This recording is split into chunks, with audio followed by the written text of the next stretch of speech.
So this principle is called training is the only answer. And I learned it from a guy named Rodrigo Vaghi. Rodrigo is a black belt. He's a very serious guy in St. Louis. When I was in St. Louis back in the 90s, early 90s, finding a Brazilian Jiu-Jitsu black belt was like finding a unicorn. They just didn't exist. I think Greg Kukuk was the only American black belt. Like he was the first one back in those days. And then now everybody is. I mean, black belts are everywhere. You know, everybody's got a black belt. But in those days, it was rare. And we heard that this Brazilian guy was coming over from Brazil, and I had an opportunity to train with him. So I was in his first class. I trained with Rodrigo before he even had a school. We trained in his basement. And then I trained for just under a year, and then I ended up coming back to New York. But when I would train with Rodrigo and I would get frustrated about something, some technique I couldn't make work, or I was trying and trying, he would always say the same thing to me. He'd say, training's the only answer. There is no other answer. There is no miracle here. There is no trick. You have to train. You have to put your work in. You just have to keep training and training and training. And it's repetition and exposure. And I asked him one day, I said, there was a seminar. Rickson Gracie came in and did a seminar at his school. And I was there for it and met Rickson, got to train with him for a day.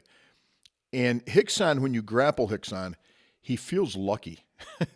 When you grapple Gokor, you feel like you're being fed into a piece of farm equipment. I mean, Gokor is amazingly skilled, but it's a totally different energy. With Rickson, it never felt like he was trying to do a damn thing. He was just lucky. Now, you know he wasn't lucky. You know that's not the case. And I asked Rodrigo, well, why is Rickson so good? Why is he so good? And he goes, because he's the best in all the basic positions. And that's because he trained them.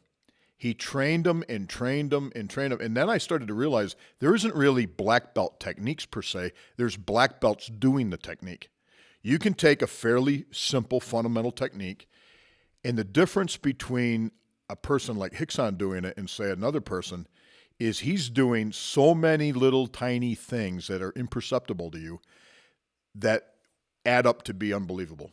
And that's because the training. So I took that principle with me, and I've always thought about it. In fact, it's in my gym.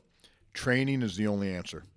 If you have something you're trying to master, something you're trying to get good at, don't be fooled by all these people telling you, oh, you can learn to do this in no time at all. Come and transform your life in a weekend and all. It's all a bunch of nonsense. You have to train it. And anybody I've ever met who's been good, really, really good at something, they've put their time in. Now, the cool thing about it is you don't have to put 10 hours a day in on it. Small little training sessions consistently over time will create the change that you want. It'll get you to where you're going. That's what you're going to do. But remember, when we're trying to find excuses, we're trying to find a reason that we can't do something. We want to blame everyone and everything else. Training's the only answer. Just go back and keep training. Keep doing it, keep doing it, keep doing it. That's the key.